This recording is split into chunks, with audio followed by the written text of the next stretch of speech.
more than 24 hours of delay, the Senate finally voted last night to raise the debt limit and avert a potentially catastrophic default.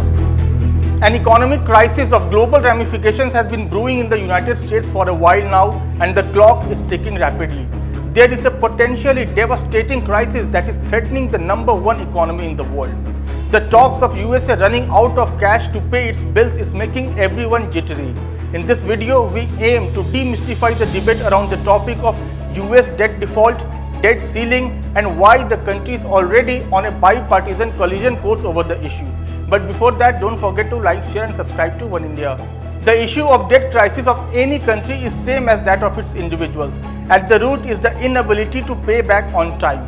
If we take loan from anybody to take care of our expenses, then we also need to pay them back on time. Another alternative is to reduce our own spending so that we might not have to borrow from others. The same concept applies to the countries and its governments. Now, the governments on a large scale have several expenses to deal with. For example, paying salaries of people, expenses incurred in acquisitions of arms and ammunition, armed forces, emergency services, etc. They don't always have enough cash with themselves, so they borrow. Almost every year, the government spends more than it collects in taxes. That's the deficit. To make up this difference, it borrows money which accumulates over time. That's the debt. This debt is financed through US Treasuries bonds that are sold to investors inside and outside the US. And what's the debt ceiling? It is basically an upper limit imposed to control the government borrowing. The debt ceiling is the limit placed by the US Congress on the amount of debt the government can accrue.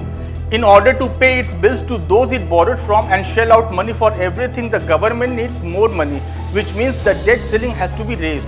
In January this year, the total national debt and the debt ceiling both stood at $31.4 trillion. The US government has run a deficit averaging nearly $1 trillion every year since 2001, meaning it has been spending $1 trillion more than it has been receiving in taxes and other revenue. To make up the difference, it has to borrow to continue to finance payments that Congress has already authorized. Raising or suspending the debt ceiling becomes necessary when the government needs to borrow money to pay its debts. For much of the past century, raising the ceiling has been a relatively routine procedure for Congress. Since 1960, the US Congress has increased the ceiling 78 times, and most recently in 2021.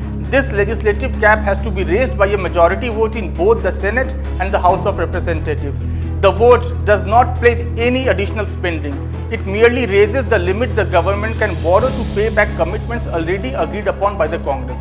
While increasing the debt ceiling has become increasingly politicized lately, for years it was viewed more as a just routine, bureaucratic government business than a mechanism for policy change. The question which many wants to know is that when is the US going to breach this debt ceiling we have been talking about? The answer is that it already has. The US hit the debt ceiling on 9th of January, and since then the US Treasury Department has undertaken several extraordinary measures to provide the government with more cash and avoid default.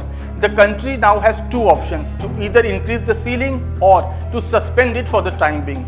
On its part, Congress can choose to suspend the debt ceiling or allow the Treasury to supersede the debt limit rather than raise it by a specific amount.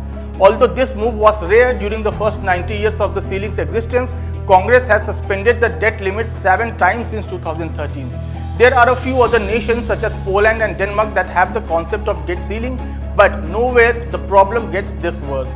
And now, the most important question: what if USA declares that it has defaulted? What would be the consequences?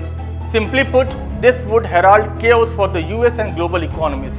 Potential repercussions of reaching the ceiling include a downgrade by credit rating agencies, increased borrowing costs for businesses and homeowners, and a drop-off in consumer confidence that can shock the US financial market and tip the economy into recession. Even hitting the debt ceiling would hamstring the government's ability to finance its operations, including providing for the national defense or funding entitlements such as Medicare or Social Security.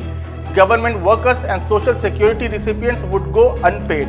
For businesses and average Americans, it could become difficult to borrow money. Economists estimate that a breach of the debt ceiling would immediately halt about 1/10 of US economic activity. Any hit to the confidence in the US economy, whether from default or the uncertainty surrounding it, could cause investors to sell US Treasury bonds and thus weaken the dollar. The long-held dollar hegemony might collapse, and without access to credit, a recession would be all but certain.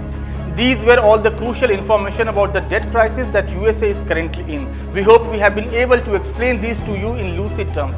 Thank you so much for watching.